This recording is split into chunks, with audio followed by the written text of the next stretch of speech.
Comencemos esta ponencia hablando de los orígenes y la evolución de la institución consular. Las relaciones consulares con claras características que permitan identificarlas como antecedente de lo que constituye actualmente la institución consular propiamente dicho, aparecen juntamente con el establecimiento de relaciones entre dos o más comunidades, soberanas por cierto. Y si en rigor de verdad no podríamos llamar instituciones consulares las que surgieron en aquellos tiempos, eran sin embargo instituciones cuasi consulares que se desarrollaron en diferentes partes del mundo, en diferentes partes del globo, antes de que hubiera, por supuesto, diplomáticos permanentes. Algunos tratadistas encuentran el origen de la institución consular alrededor de los 1500 años antes de Cristo. Herodoto refiere de agentes que en Egipto y Asiria tenían funciones parecidas a la de los cónsules, los mercatorum, que se van a conocer más adelante en el medioevo. Se conoce al respecto que estos sujetos eran elegidos por la comunidad extranjera entre aquellos comerciantes residentes en el país, siendo a veces naturales del mismo, y con mayor influencia no solo en esta comunidad extranjera, sino entre las personalidades y autoridades del lugar de residencia. Solía ejercer la representación de los miembros de la comunidad extranjera en sus litigios con los ciudadanos del país de residencia. Protegían sus personas, bienes e intereses y representaban a esta comunidad ante las autoridades del país. En algunos casos, actuaban en nombre y representación del país cuyos súbditos los habían elegido e incluso negociaban en nombre de su soberano, aunque no queda claro si tenían nombramiento o confirmación de este soberano o de la ciudad cuya representación de hecho ejercían. Fenicia y Cartago, con la gran expansión comercial que realizan a lo largo de la cuenca mediterránea, también conocieron una institución similar a la de los cónsules mercantiles del medioevo. También carecían esos agentes de toda inmunidad o privilegio, aunque estos eran sustituidos por la influencia que ejercían entre las autoridades y sociedad del lugar de residencia. En esta época aparece clara una cierta dependencia de la gente con el soberano o autoridad del país, cuya comunidad representaba. En unas ocasiones la elección de la gente era confirmada por esta autoridad, en otras existía un verdadero nombramiento. Pueden encontrarse vestigios de cargos y magistraturas con analogías a la institución consular o rasgos cuasi consulares, como decíamos al principio, tanto en Asiria como en el antiguo Egipto, en Fenicia y Cartago. De la misma institución se habla en el derecho internacional de la antigua India. Estos acogían con benevolencia a los extranjeros, cuidaban de enterrar a sus muertos y entregaban a los herederos los bienes dejados por el difunto. Tenían magistrados que atendían sus quejas y cuidaban de que no se les infligiese injuria ni perjuicio alguno. Hablemos ahora de los antecedentes griegos y romanos. Precedentes por analogías de diversa naturaleza, por supuesto, constituyen en las magistraturas griegas las figuras de la proxenia u hospitalidad y también la afictionias, ¿no? Antecedentes de esta evolución de la institución consular. Respecto a la primera, hay que decir que en el estado-ciudad, la polis griega, los metecos, es decir, los extranjeros residentes en la ciudad y que formaban parte de su población en calidad de clientes o protegidos del Estado de la polis griega, debían elegir entre los ciudadanos del Estado receptor a los próstatas, los cuales eran considerados como defensores o representantes legales de estos extranjeros ante o frente a las autoridades locales.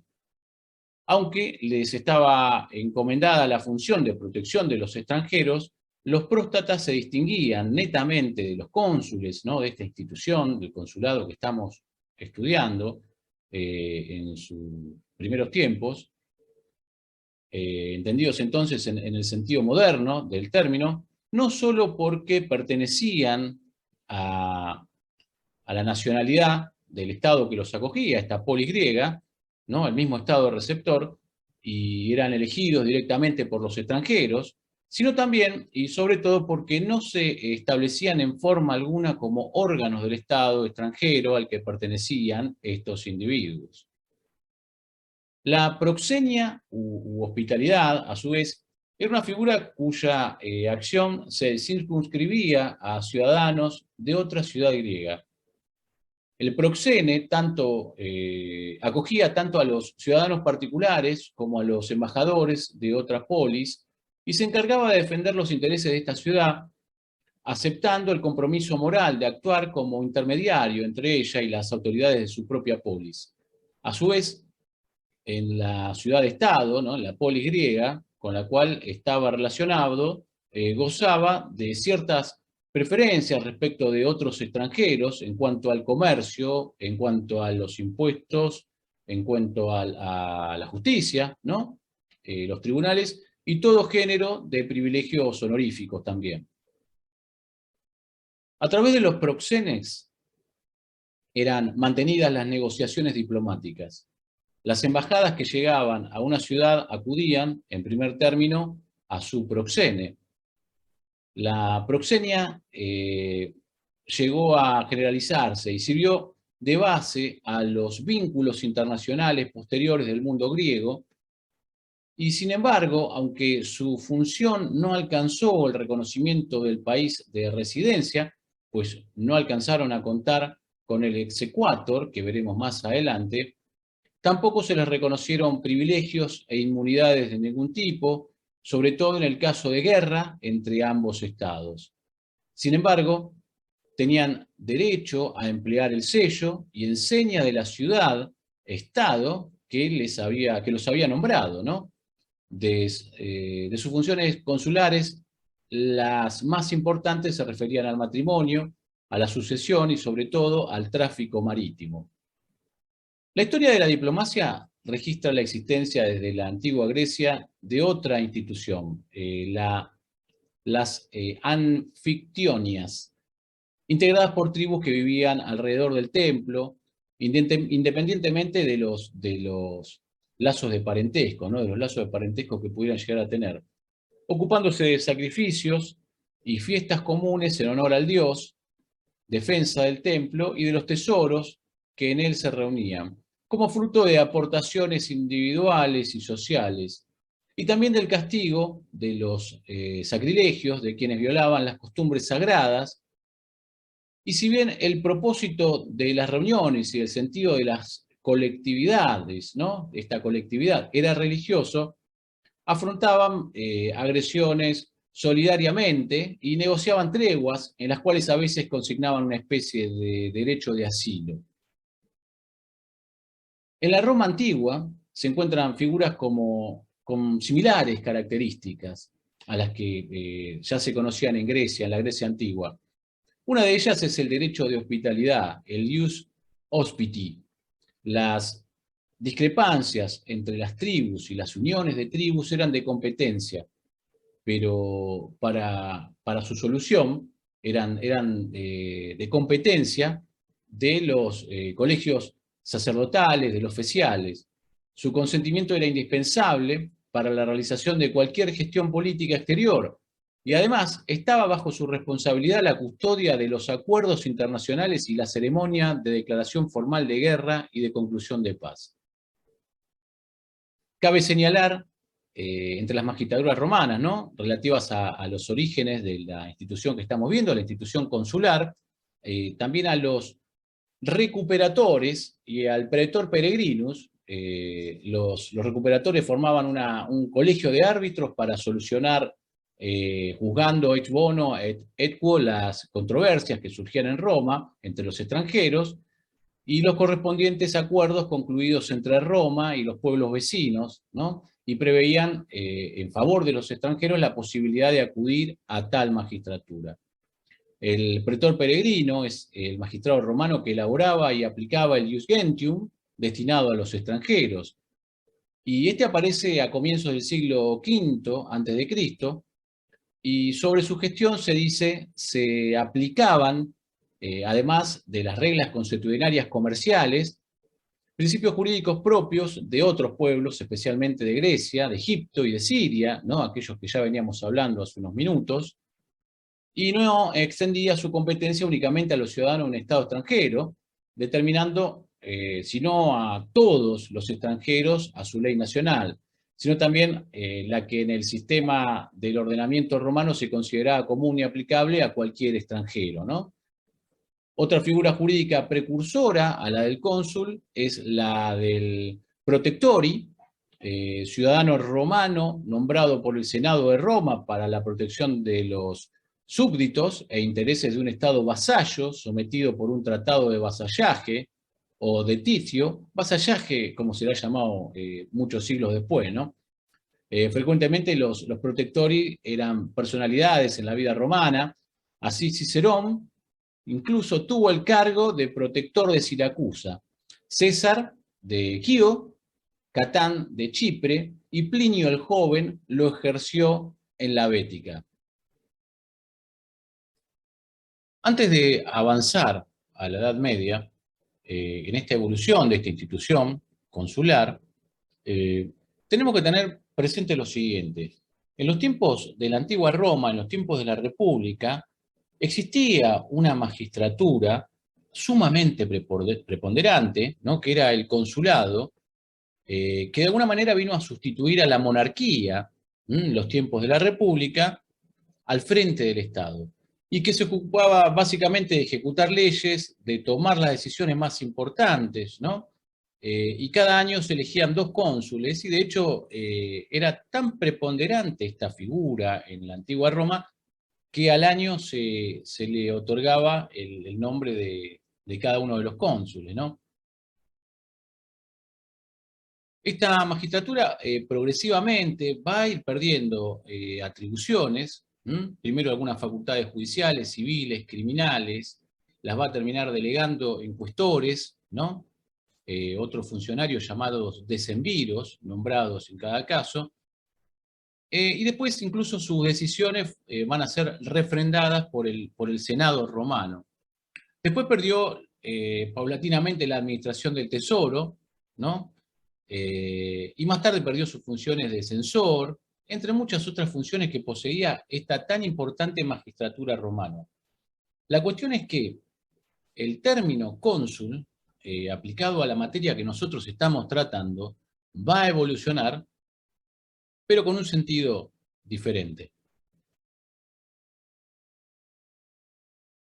La Europa de la Alta Edad Media registraba antecedentes de la institución consular, a pesar de que, por supuesto, no existe uniformidad entre los países, y más aún, existieron formas distintas en un mismo país, pese a que las diversas formas de manifestaciones de la institución consular se diferenciaron, no solo por sus características, sino incluso por el nombre, lo común de ellos era que protegían y representaban a la comunidad extranjera en el territorio de otro Estado soberano, ¿no? Los tratadistas, quienes han investigado el tema en profundidad, con fines puramente expositivos, ¿no? Y sistemáticos, clasifican en 3 clases a los cónsules de la Edad Media: el cónsul electi, el cónsul missi y los hospities. Vamos con el primero de ellos, el cónsul electi. Aquellos pertenecían a una comunidad o colonia en el extranjero que eran elegidos por los miembros de la misma, ¿no? Con el fin de velar por sus intereses ante las autoridades de la ciudad o estado de residencia y arbitrar sus diferencias y litigios. Su mandato, que en la mayoría de los casos podía ser renovado indefinidamente, duraba un tiempo determinado, ¿no? Generalmente un año, no era vitalicio, y al final del mismo debía dar cuenta a la comunidad de su gestión, una especie de juicio de residencia, ¿no? Solían, juicio de residencia que vamos a conocer nosotros en los tiempos del derecho indiano, en los tiempos de la colonia. Decíamos entonces que generalmente su mandato era de un año, debía rendir cuentas a esta comunidad luego de su gestión, y fundamentalmente solían carecer de todo carácter oficial o representativo ante las autoridades del Estado, del cual procedían, ¿no?, los miembros de la comunidad o colonia que los había elegido. Se ha querido buscar, esto por lo menos han intentado aquellos estudiosos, han querido buscar una analogía con la actual institución consular honoraria, aunque espero que veamos en este curso cuáles son las distinciones, ¿no? ¿Qué es un cónsul honorario? Sobre todo en nuestro país. En segundo lugar tenemos a los cónsules misi, o enviados por el Estado, de donde procedía la colectividad extranjera, con atribuciones generalmente amplias, en las que en muchos casos había funciones diplomáticas y representación y autoridad sobre los ciudadanos del Estado de envío. Y solían estar reconocidos como tales por las autoridades del Estado que los recibían. También estaban los hospitíes, que a semejanza de los proxenos griegos, ¿no?, que vimos hace unos minutos, eran personas relevantes de una ciudad-estado que concluían un pacto solemne con la ciudad o estado que les nombraba y por el que se comprometían a ser huésped, protector, representante y juez de aquellos súbditos de esa ciudad o estado residentes en el otro. El cargo era generalmente vitalicio, en este caso era un cargo vitalicio, y en muchos casos incluso era hereditario. No ha sido posible fijar el momento en que con este o parecido nombre van surgiendo los cónsules, ¿no? Al parecer Carlomagno, ya en el año 800, por supuesto después de Cristo, ¿no?, envió cónsules a Palestina. Nápoles le concede a Malfiel derecho de nombrar cónsules en un diploma de 1190, de finales del siglo XII, y hacia la misma época Pisa, Florencia, Venecia, quiero decir, y Génova tenían cónsules en toda la cuenca del Mediterráneo. Los países germánicos y nórdicos los introducen mucho más tarde, y con esto nosotros vamos a ir notando cómo va de la mano el advenimiento de esta institución, ¿no?, con el comercio, con el entrecruzamiento de adquisición de bienes, ¿no?, a lo largo de, sobre todo, la cuenca del Mediterráneo. En el siglo XV, Inglaterra tenía cónsules en los países que formaban la Liga Hanseática, con el nombre de, bueno, van a tener un nombre muy particularizado que va a ser el de gobernadores mercantes. Los Hansa los nombra para sus factorías en los países nórdicos con el nombre de aldermen.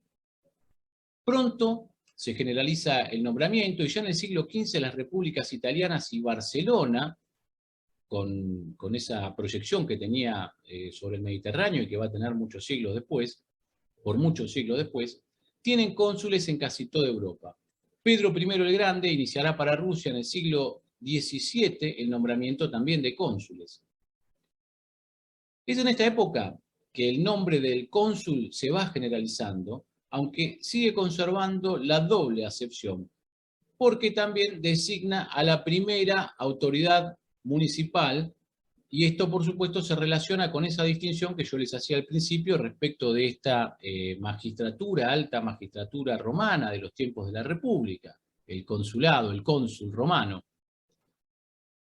En muchos lugares va sustituyendo el de presbostes, protectores, talotarios, bachas, los citados aldermen, que se utilizaban indistintamente, ya se venían utilizando en tiempos anteriores. Sin embargo, será con motivo de las cruzadas que la institución consular va a conseguir su máxima extensión y esplendor para esa época, ¿no? ¿Por qué? Porque las cruzadas supusieron para la Europa medieval un contacto con la civilización de Oriente, que estaba en muchos aspectos más avanzada, es el momento de oro de la civilización oriental, y de estos contactos surge el establecimiento de importantes relaciones mercantiles y se intensifica el tráfico marítimo en el Mediterráneo, ahora oriental. Las repúblicas italianas establecen pronto factorías y agencias en los puertos del Próximo Oriente e inician un importante comercio con la zona que ni siquiera la invasión turca de los turcos en expansión, ¿no?, va a hacer disminuir. Bueno, ahora ha llegado el momento de hablar de la institución consular durante el siglo XVI hasta el siglo XIX. El siglo XVI constituye un hito de singular significación en la vida política de Occidente. Surge el Estado unitario y nacional, se adopta el mercantilismo como manifestación y doctrina económica, se descubre el Nuevo Mundo, por supuesto, iniciándose su conquista y colonización, y el planeta, tal cual se había conocido hasta ese momento, va a cambiar rotundamente. Y esto va a impactar en esta institución que estamos viendo. El nacionalismo del Estado unitario de la Edad Moderna, considera muchos autores, se manifiesta en dos vertientes principales. De un lado, el poder del soberano, que se afirma en el interior de las naciones al vencer a la nobleza, ¿no? Vencer a las cortes, a los sistemas de corte, y someterla, y al lograr una cada vez más creciente fuerza en los gremios y en las ciudades, ¿no? Comienza esta migración hacia las ciudades, que se va a ver sobre todo a finales del siglo XVIII, ¿no? Con la Revolución Industrial. Internacionalmente, el Estado se independiza de la tutela del Sacro Imperio y de Roma, y libremente establece relaciones con los otros estados conforme a sus propios intereses, estableciendo entonces relaciones que van a abarcar desde lo político, militar, estratégico y fundamentalmente lo comercial, ¿no? Francia, por ejemplo, va a pactar con los turcos y con los protestantes, aunque Austria y España serán fieles a su fe religiosa, que sigue informando tanto su política interna como la internacional. El Estado moderno, por supuesto, va a dejar de regular sus relaciones internacionales, ni permitir que los órganos encargados de las mismas estuvieran sometidos a influencias extrañas. Y es en este contexto en donde surgen, donde se crean las embajadas permanentes, y bueno, da fin al periodo gremial o municipal de la institución consular, transformando al cónsul mercatorum, ¿no? Aquel que habíamos nombrado en algún momento al principio de esta charla, en un funcionario ahora ya al servicio del Estado y nombrado exclusivamente por este. La figura del cónsul, al ser nombrado por el soberano, adquiere una importancia superlativa. Por otro lado, también ve limitadas sus funciones políticas, de las cuales van siendo responsabilizadas las embajadas, lo que ha sido interpretado como uno de los motivos de la decadencia de la institución consular, en lo que va a ser los siglos posteriores. A partir de este periodo, las legaciones permanentes despojaron a los cónsules de sus funciones políticas, mientras que la territorialidad de las leyes y el afianzamiento de la soberanía les van quitando atribuciones judiciales incluso. Este concepto es exagerado. Debemos reconocer que a partir de la Paz de Westfalia, la institución consular es despojada de las funciones políticas, pero ha mantenido en mayor o menor escala las atribuciones judiciales, ¿no? Esto, por supuesto, a pesar de que las causas de la decadencia de la institución consular surgen en este siglo, esta institución conoció, paradójicamente, su siglo de oro, y en muchos tratados de la época, como por ejemplo en el firmado en 1602 entre Felipe III de España y Jacobo II de Inglaterra, se reconocían y ampliaban las atribuciones y jurisdicción de los cónsules, mientras que aún existía, por supuesto, bastante desconfianza en las embajadas permanentes, ¿no?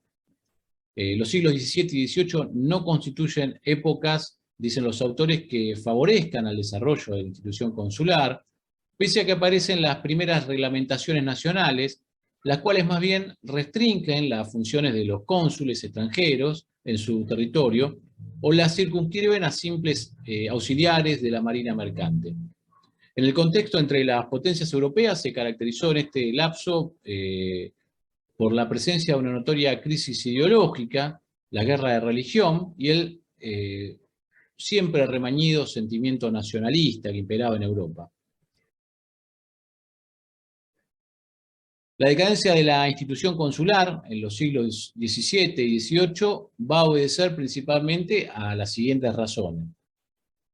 Por un lado, la absorción por parte del Estado de las funciones jurisdiccionales, por la adopción del principio de la territorialidad de la ley. La ley interna regula el establecimiento de los extranjeros, así como los privilegios e inmunidades de los cónsules. Los cónsules se ven restringidos a funciones de carácter administrativo y de representación de sus nacionales. La colonización polariza el comercio internacional entre pueblos conquistados y la metrópoli. Las naciones de mercaderes van desapareciendo. Los cónsules disminuyen sus funciones mercantiles y las metrópolis no favorecen la apertura de consulados extranjeros en sus colonias, nada más y nada menos. Bueno hubiera sido, ¿no? El establecimiento de las embajadas permanentes se generaliza desde finales del siglo XVI, a las cuales se les confían funciones políticas y diplomáticas, quitando estas ¿a quiénes? A los consulados. El Estado unitario de la Edad Moderna es de clara tendencia nacionalista, lo que conlleva a la desconfianza hacia lo extranjero, tanto que al cónsul se le considera como espía, un espía solapado, ¿no? Y también la concesión del exequatur se convierte en práctica con el fin de expresar el poder del Estado sobre el cónsul, ¿no? Se considera que si durante la Edad Media el cónsul es municipal o gremial, cónsules mercatorum, en el siglo XVI es un funcionario de Estado. Vean, tamaña distinción. Pero con excesivos privilegios. Durante los siglos XVII y XVIII, la institución consular, al estar estrechamente unida al Estado y sometida al mismo Estado, pierde una de sus características más importantes que aún no ha recobrado plenamente, es la de ser órgano de las relaciones internacionales. A finales del siglo XVIII y principios del XIX, el panorama histórico europeo tiene como fundamental acontecimiento a la Revolución Francesa y el Imperio Napoleónico, y los efectos de estos acontecimientos, entre otros, se reflejan en el campo del derecho internacional. Así se establece el principio de igualdad de los estados y se fomentan los procesos de búsqueda de acuerdos, de convenciones, por decirlo así, que permitan la convivencia. El comercio internacional, afectado por las convulsiones, ¿no?, resurge con la tendencia a fomentar los pactos comerciales, renaciendo la importancia de la institución consular, ¿no?, la cual ya apreció Chateaubriand en una de sus célebres frases, que ha pasado el tiempo de los embajadores y se ha vuelto el de los cónsules, ¿no? Y esta isla que se produce en la historia obedece básicamente a las siguientes razones, dicen los autores. Nacen nuevos estados por los procesos independentistas, básicamente en Estados Unidos de América y también acá y en las repúblicas hispanoamericanas, quienes a su vez van a poder comerciar con las metrópolis entre sí, y se abre la vía marítima de Suez, que va a favorecer el tráfico entre Oriente y Occidente, va a cortar las distancias. También hay que destacar el enfrentamiento con Napoleón, que dio pie al surgimiento de la Santa Alianza como inicial intento de una organización supranacional, reforzando el concepto de cooperación entre los estados, manifestando tratados de amistad, alianza, de comercio y de navegación, ¿no? Esta cooperación. Y aparecen también los pactos consulares. En América, los estados inician las conferencias panamericanas y crean a finales del siglo XIX, y ya estamos en el siglo XIX, la Unión Panamericana, que más tarde, en 1948, sería sustituida por la Organización de Estados Americanos, ¿no? La revolución industrial y el consiguiente aparecimiento de la sociedad capitalista fomentan la búsqueda de mercados, de dónde extraer materias y para la oferta de productos elaborados. En este esquema, lamentablemente, nuestro país va a tener un rol preponderante en esto de abastecer materias primas, ¿no? Y el nuevo criterio del Estado, como resultado de la crisis de las teorías de la Ilustración y de la Revolución Francesa, conlleva una concepción de la administración en la que la tendencia es eliminar vicios como el nepotismo, la enajenación de los cargos públicos o la sucesión hereditaria, ¿no? Y se impulsa especialmente en los estados metropolitanos la participación de funcionarios técnicos y competentes, funcionarios de carrera, ¿no?, especialistas. y también al fortalecerse y ampliarse los intereses de un Estado en el extranjero, así como al facilitarse las comunicaciones, ¿no? Se va a fomentar la expansión cultural, económica e informativa. Así es entonces que la institución consular en el siglo XIX se caracteriza porque el cónsul es nombrado por el Estado que lo envía, sea funcionario, rentado o ad honorem, y se lo acredita por medio de una carta patente. Es aceptado por el Estado, receptor a través del exequatur, es acreedor de privilegios y inmunidades, aunque menores a la de los agentes diplomáticos. Las funciones ejercidas por el cónsul son las comerciales, marítimas, de representación ante las autoridades locales, de protección de los nacionales y administrativas, además de la posesión de la fe registral notarial e intervención en la tramitación de exhortos y comisiones rogatorias, así como podía ser nombrado defensor de los intereses de herederos en sucesiones, ¿no? De los armadores, de los buques, como autoridad sanitaria y como auxiliar incluso en la Marina de Guerra. Y bueno, nosotros nos vemos en la próxima.